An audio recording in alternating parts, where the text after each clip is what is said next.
여름 최대 기온이 43도를 넘어가는 미국 휴스턴에는 사람들이 물밀듯이 모이는 곳이 있습니다. 바로 한국식 찜질방인데요.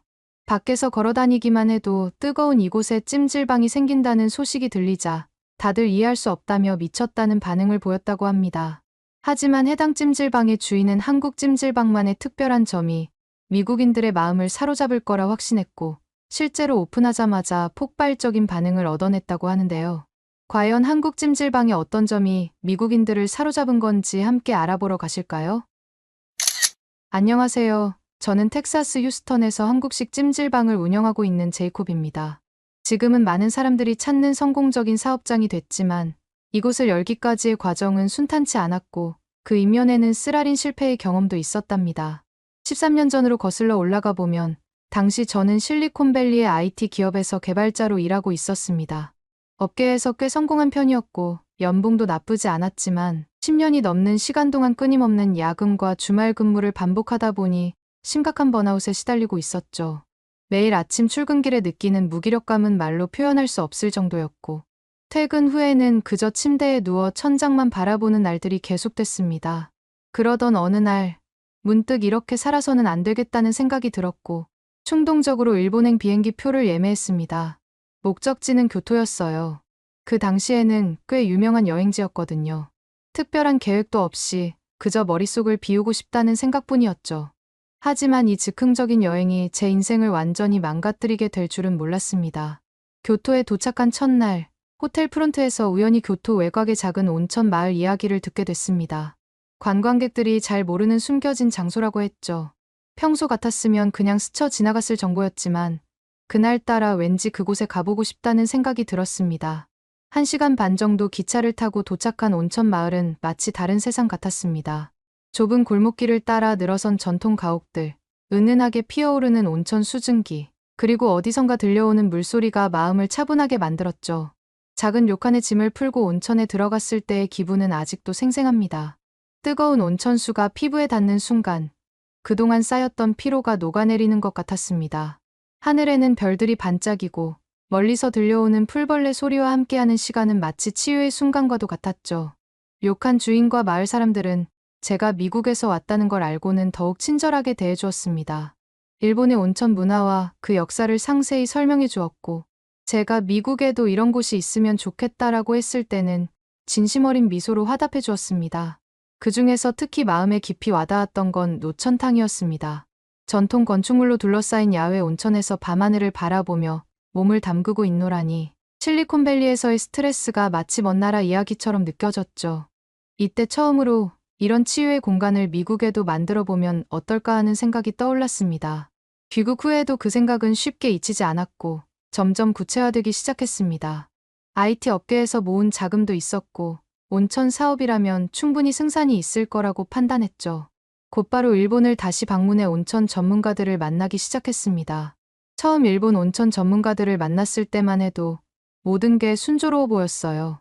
일본인들은 외국인이 우리 문화에 관심을 가져준다며 반갑게 맞아주었고 온천의 기본적인 것들을 열심히 설명해 주었죠. 온천을 운영하고 있는 일본인 대표들은 자신들의 온천을 자랑스럽게 소개했고 미국의 이런 문화를 전파하려는 제 열정에 감동했다며 적극적으로 도와주겠다고 약속했습니다. 하지만 이런 분위기는 오래가지 않았어요. 제가 정작 구체적인 사업 계획을 가지고 다시 찾아가자 그들의 태도는 180도 달라져 있었거든요. 온천 설비에 대해 좀 더 자세히 물어보면 이건 수백 년 된 비법이라 외부인에게 알려줄 수 없다고 했고 온천 운영에서 가장 중요한 수질 관리 방법을 문의하면 우리만의 특별한 기술이라 설명하기 어렵다는 답변뿐이었습니다. 처음에는 이해하려 노력했습니다. 오랜 세월 지켜온 전통이니 쉽게 공유하기 어려울 수도 있다고 생각했죠. 하지만 시간이 갈수록 그들의 태도는 더욱 폐쇄적으로 변했고 심지어 어떤 일본인은 외국인이 우리 문화를 이해할 수 있을 리 없다며 노골적인 거부감을 보이기도 했습니다. 그래도 포기하지 않았어요. 혼자서라도 해보자는 심정으로 일본 온천을 텍사스에 도입하기 시작했죠. 하지만 현실은 냉혹했습니다. 일본에서 구입한 고가의 설비들은 유지 보수가 너무 어려웠고 매달 나가는 전기세와 수도세는 예상을 훨씬 뛰어넘었습니다. 게다가 제 기대와는 달리 미국 고객들의 반응도 기대에 미치지 못했어요. 일본식 온천이라는 콘셉트가 너무 낯설게 느껴졌던 걸까요? 대부분의 사람들은 지금 더워 죽겠는데 우리가 왜 온천을 가야 하는 거냐라는 반응을 보였고, 일부는 뜨거운 물에 몸만 담그러 이 돈을 내는 건 너무 아깝다라는 반응도 있었습니다. 결국 온천은 개업 1년 만에 문을 닫을 수밖에 없었어요. 매달 쌓여가는 적자를 더 이상 감당할 수 없었죠. 투자금은 바닥났고 10년간 모았던 돈들은 이제 바닥을 보이더군요. 주변 사람들은 처음부터 안 될 거라고 말했잖아 라며 비난했고, 심지어 가까운 친구들조차 왜 그런 무모한 도전을 했냐 며 등을 돌렸습니다. 실패 후의 나날들은 정말 끔찍했습니다. 집에서 나오지도 않고 온종일 누워만 있었죠. 일본 온천에서 찍었던 사진들을 보며 자책하기도 하고 사업 계획서를 찢어버리기도 했습니다. 때로는 내가 정말 잘못된 선택만 한 걸까? 라는 생각에 밤새 잠을 이루지 못하기도 했죠. 그러던 어느 날 예전에 함께 일했던 파트너로부터 뜻밖의 연락을 받았습니다. 한국에서 진행 중인 프로젝트를 도와줄 사람이 필요하다는 내용이었죠. 솔직히 말해서 당시엔 어떤 일이든 상관없었습니다. 그저 돈이 필요했고 이 우울한 상황에서 벗어나고 싶었을 뿐이었죠. 그렇게 저는 한국으로 떠나게 됐고, 한국에 도착하자마자 생각지도 못한 경험을 하게 되었습니다. 제가 미국을 떠나던 그땐 한국이 겨울이었고, 텍사스의 따뜻한 겨울에 익숙해진 제가 한국에 혹한기를 생각도 못한 채 준비도 안 하고 한국에 갔었던 거죠. 인천공항에 도착했을 때의 한파는 정말 충격적이었죠. 얇은 자켓 하나로 버티려니 온몸이 얼어붙는 것 같았습니다. 파트너는 한국 겨울이 엄청 추운데 온도도 보지 않고 왔냐며 자신의 두꺼운 코트를 기꺼이 빌려주며 웃더군요. 저도 민망한 나머지 아무 대답도 할 수 없었습니다. 제가 한국에서 생활하면서 너무 추워하자 이런 추위에 가장 좋은 곳이 있다며 저를 갑자기 어딘가로 데려갔죠. 처음에는 의아했습니다. 이렇게 추운 날씨에 가장 좋은 곳은 어딜까 상상도 안 됐었거든요.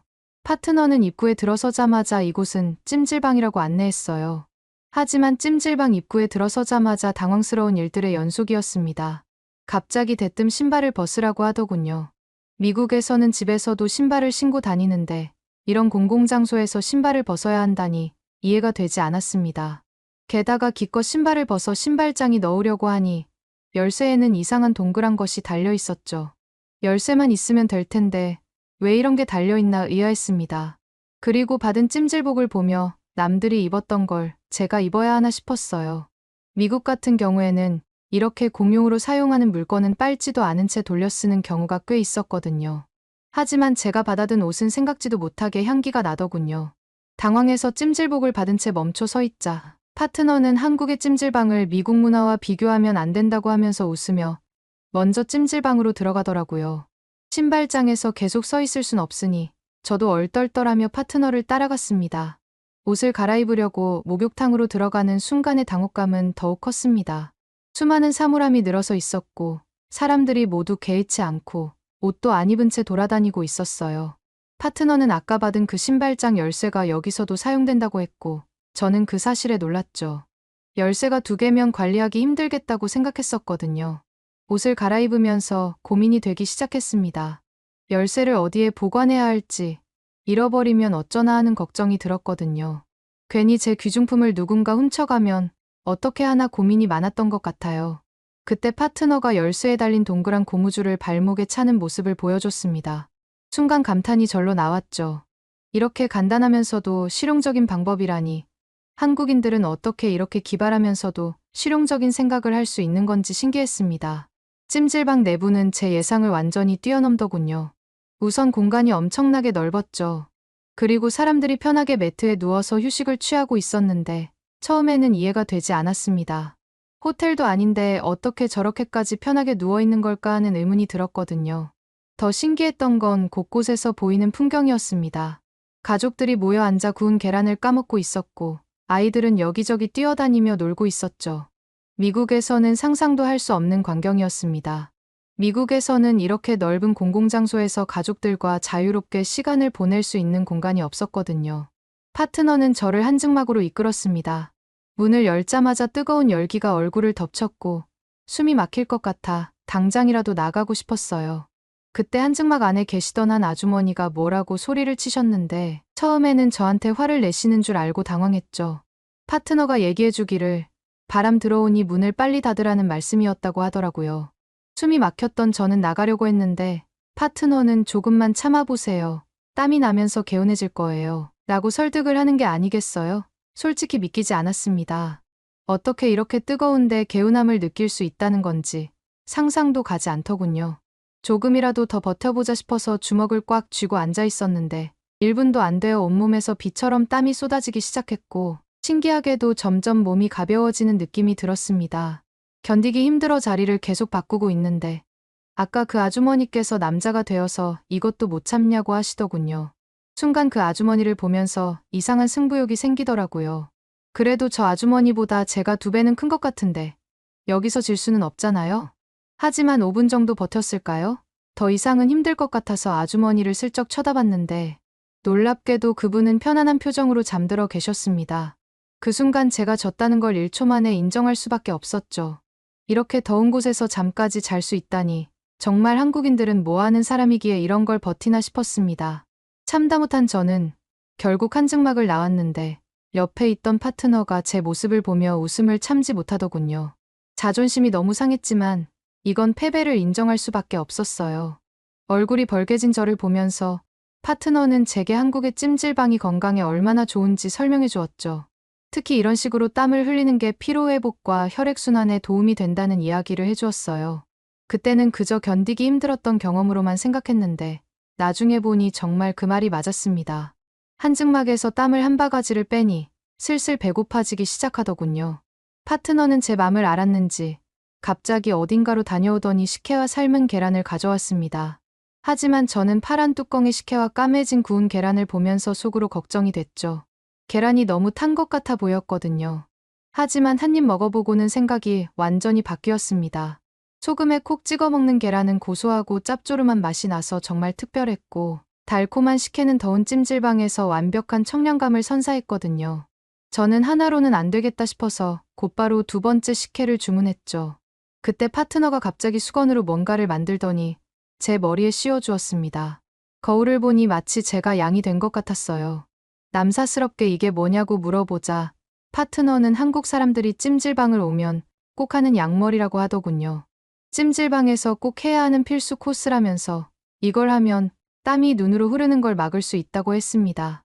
처음에는 우스꽝스러워 보였지만 실제로 효과가 있다는 걸 곧 깨달았죠. 이어서 황토방으로 들어갔는데 이곳의 온도는 한증막과는 완전히 달랐습니다. 적당한 따뜻함이 온몸을 감싸주는 느낌이었죠. 바닥에 편히 누워있으니 마음까지 따뜻해지는 것 같았습니다. 일본 온천에서 느꼈던 것과는 또 다른 종류의 평화로움이었죠. 한참을 황토방에서 쉬다가 파트너가 얼음방으로 저를 데려갔는데 정말 믿을 수가 없더군요. 뜨거운 공간에서 시원한 공간으로의 전환은 정말 미국에서 경험하지 못한 특별한 경험이었거든요. 차가운 공기가 폐부 깊숙이 들어오면서 온몸이 생생해지는 걸 느꼈죠. 마치 완전히 다른 세계에 온 것 같았습니다. 그러다 파트너가 이제 세신을 받아보는 게 어떻겠냐고 제안했습니다. 처음에는 그게 뭔지도 몰랐는데 알고 보니 전문가에게 때를 밀어내는 서비스였죠. 저는 그런 걸 굳이 해야 되냐고 반응했지만 파트너는 찜질방에 와서 이걸 안 받고 가면 나중에 후회할 거라며 저를 이끌고 목욕탕으로 가더군요. 그렇게 목욕탕 안에서 노란 떼수건을 낀 새 신사가 다가왔을 때 저는 긴장감을 감출 수 없었습니다. 미국에서는 상상도 할 수 없는 경험이었으니까요. 이렇게까지 해야 하나? 라는 의문이 들었지만 파트너가 저렇게까지 말하니 한번 해보기로 했습니다. 새 신사는 저를 테이블에 눕히고는 곧바로 일을 시작하더군요. 팔과 다리부터 시작해서 귀 속, 발가락 사이까지 정말 구석구석을 빠짐없이 문질렀죠. 뜨거운 물을 끼얹으면서 각질을 제거하는 과정이 이어졌는데 처음에는 너무 아파서 깜짝 놀랐습니다. 하지만 시간이 지날수록 몸이 가벼워지는 걸 느꼈고 피부가 숨을 쉬는 것 같은 상쾌함도 경험했죠. 특히 인상적이었던 건 새 신사의 전문성이었습니다. 마치 피아니스트가 피아노를 다루듯 정교하면서도 힘이 필요한 곳에는 강하게 때를 밀어내는 모습이 놀라웠죠. 수세미로 향긋한 거품을 만들어 전신을 문지르고 헹구는 과정도 특별했습니다. 그리고 갑자기 샴푸라고 외치시더니 머리까지 감겨주시는데 그동안 살면서 제 몸을 이렇게 깨끗하게 씻어본 적이 없다는 생각이 들었습니다.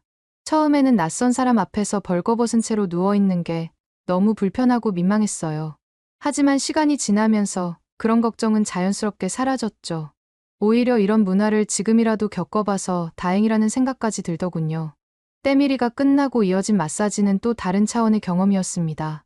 마치 고기를 다루듯 시원하게 주무르는 손길이 처음에는 당황스러웠지만 뭉친 근육이 풀리는 걸 느끼면서 이것이야말로 진정한 마사지구나 하는 생각이 들었어요. 모든 과정이 끝나고 거울을 봤을 때는 깜짝 놀랐습니다. 피부가 완전히 달라져 있었거든요. 맑고 밝아진 피부를 보면서 왜 한국 사람들의 피부가 좋은지 이해할 수 있었죠. 게다가 몸이 완전히 가벼워져서 마치 새 사람이 된 것 같았습니다. 이 모든 경험이 얼마 안 되는 가격으로 가능하다는 사실을 알았을 때는 정말 믿기지가 않더군요. 일본 온천에서 비싼 요금을 내고 받았던 서비스보다 훨씬 더 많은 것을 즐길 수 있다는 점이 충격적이었죠. 특히 인상 깊었던 것은 찜질방이 단순한 휴식 공간이 아니라는 점이었습니다. 이곳은 마치 작은 마을 같았어요. 한쪽에서는 가족들이 도란도란 이야기를 나누고 다른 쪽에서는 친구들이 모여 수다를 떨고 또 어떤 이들은 조용히 책을 읽거나 TV를 보며 시간을 보내고 있었죠. 일본 온천은 조용히 물에 몸을 담그는 것 외에는 할 수 있는 게 많지 않았습니다. 하지만 한국의 찜질방은 달랐죠. 다양한 온도의 방들, 맛있는 음식, 휴식 공간, 마사지까지 마치 도시 안의 작은 휴양지 같았습니다. 이런 생각이 들자마자 머릿속에서 새로운 아이디어가 떠올랐습니다. 텍사스에 이런 찜질방을 열면 어떨까?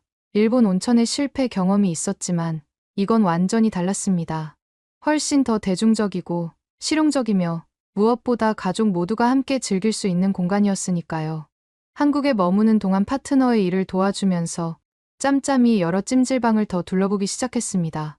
각각의 찜질방이 조금씩 다른 특색을 가지고 있었지만 공통적으로 발견한 것은 이곳이 단순한 목욕탕이나 휴식 공간이 아닌 하나의 문화 공간이라는 점이었습니다.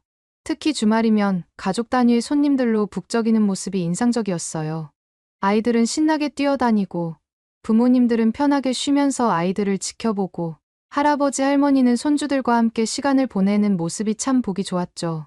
씻을 수 있고 쉴 수 있고 먹을 수 있기 때문에 찜질방에 있다 보면 시간 가는 줄 모르는 게 포인트라는 생각이 들더군요. 저는 이런 걸 보면서 정말 이건 해야 된다라는 생각이 제 머릿속을 뒤덮였고 바로 한국의 찜질방 전문가들을 찾아다니기 시작했습니다.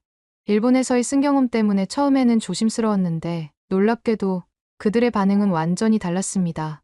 오히려 미국의 한국식 찜질방을 열고 싶다는 제 이야기를 듣고는 진심으로 기뻐하며 적극적으로 도움을 주겠다고 나섰죠. 미국의 한국의 찜질방 문화가 전파된다니 정말 기쁩니다. 라며 환하게 웃으시던 전문가들의 모습이 아직도 생생합니다. 그들은 찜질방의 핵심 요소부터 시작해서 세세한 운영 노하우까지 제가 궁금해하는 모든 것을 상세히 설명해 주었습니다. 저를 도와주시는 분들을 보면서 이런 부분은 한국 사람들과 일본 사람들이 정말 다르다는 생각이 들었어요. 일본 사람들은 앞에서는 웃으면서 막상 도움이 필요할 땐 매정했었거든요. 한국의 찜질방을 운영하기 위해서 많은 것들을 알아야 했지만 제가 중요하다고 생각했던 것은 식혜 제조법과 계란 조리법을 전수받은 일이었습니다. 이게 단순해 보이는 음식이지만 찜질방을 오는 사람들이 하나씩 사 먹을 정도로 정말 중요한 음식이라고 생각했었거든요. 왜 그렇게 맛있나 싶었는데 배워보니 그 안에는 오랜 경험과 노하우가 담겨 있었죠. 계란을 삶는 시간부터 온도 관리, 보관 방법까지 하나하나 꼼꼼하게 가르쳐 주셨습니다. 그렇게 저는 한국에서 찜질방을 운영을 배우면서 차차 돈을 모아갔고 때가 되었다 싶었을 때 미국으로 돌아와 본격적인 준비를 시작했습니다. 하지만 주변의 반응은 차가웠죠. 텍사스 같은 더운 곳에서 찜질방이 될 리가 없어. 미국인들이 그걸 왜 하겠어? 라는 비난과 우려의 목소리가 끊이지 않았습니다. 그러나 저는 확신이 있었습니다. 찜질방은 단순히 몸을 덮이는 공간이 아니라 휴식과 소통, 치유가 이루어지는 복합 문화 공간이니까요. 찜질방은 더운 공간만 있는 게 아니라 시원한 공간도 함께 있다 보니 충분히 성공할 수 있다고 믿었습니다. 하지만 현실은 만만치 않았습니다. 2017년 8월 허리케인 하비가 휴스턴을 강타했을 때의 충격은 아직도 생생합니다. 공사가 한창이던 건물이 침수되는 걸 보면서 가슴이 무너지는 것 같았죠. 1층 전체가 물에 잠겼고 이미 설치해둔 설비들은 전부 망가져버렸습니다. 보험도 제대로 들지 못한 상태여서 피해액은 고스란히 제 몫이었죠. 복구 작업은 생각보다 훨씬 더 큰 비용을 필요로 했습니다. 수해를 입은 건물의 기초 공사부터 다시 해야 했고, 부식된 배관은 전면 교체가 불가피했죠. 한국에서 주문한 특수 설비들도 다시 구매해야 했는데, 이게 또 한 번의 큰 타격이었습니다. 은행 대출은 이미 한도를 채웠고, 주변에서 빌릴 만한 곳도 없었거든요. 절망적인 상황에 맞닥뜨리니 이번에도 포기해야 되나 싶은 생각이 들었어요. 하지만 그때 한국에서 찜질방을 배우는 동안 많은 도움을 줬던 김 사장님께서 소식을 듣고 연락을 주셨습니다. 처음에는 그저 위로의 말씀을 해주시려나 했는데 뜻밖에도 투자를 제안하시더군요. 제가 괜찮다고 한번 거절하자 더 놀라웠던 건 김 사장님의 말씀이었습니다. 나는 정당하게 자네한테 투자를 하려고 하는 거네. 잘 돼서 2배로 주면 되는 거 아닌가? 라고 웃으면서 분위기를 풀어주시더군요. 이런 선의에 처음에는 당황스러웠습니다. 일본이었다면 상상도 할 수 없었을 일이니까요. 다행히 김 사장님의 도움으로 공사를 재개할 수 있었지만 여전히 난관은 많았습니다. 현지 건설업체들은 한국식 찜질방의 개념 자체를 이해하지 못했고 매번 설명하는데 많은 시간이 필요했습니다. 특히 황토방의 온도 관리 시스템을 설치할 때는 정말 고생했죠. 미국의 건축 법규와 안전 기준에 맞추면서도 한국 찜질방의 본질은 지켜야 했으니까요. 가장 힘들었던 건 한증막 설비를 들여올 때였습니다. 현지 법규상 이런 고온의 시설에 대한 명확한 기준이 없어서 소방당국을 설득하는 데만 2달이 넘게 걸렸죠. 수면실 구조도 미국의 안전 기준에 맞춰 새로 설계해야 했고 모든 시설에 대한 인증을 받는 과정도 만만치 않았습니다. 시설 문제들을 해결하나 싶었는데 행정적인 문제들도 끊임없이 이어졌습니다. 휴스턴 시청에서는 이런 형태의 시설을 어떤 카테고리로 분류해야 할지 몰라 했고 그때마다 찜질방의 개념을 처음부터 설명해야 했죠. 시간이 지날수록 더 많은 문제들이 나타났지만 이제는 두렵지 않았습니다. 한국의 찜질방 문화를 제대로 전하고 싶다는 진심이 있었고 그 진심을 알아봐 주시는 분들의 도움이 있었기 때문이죠.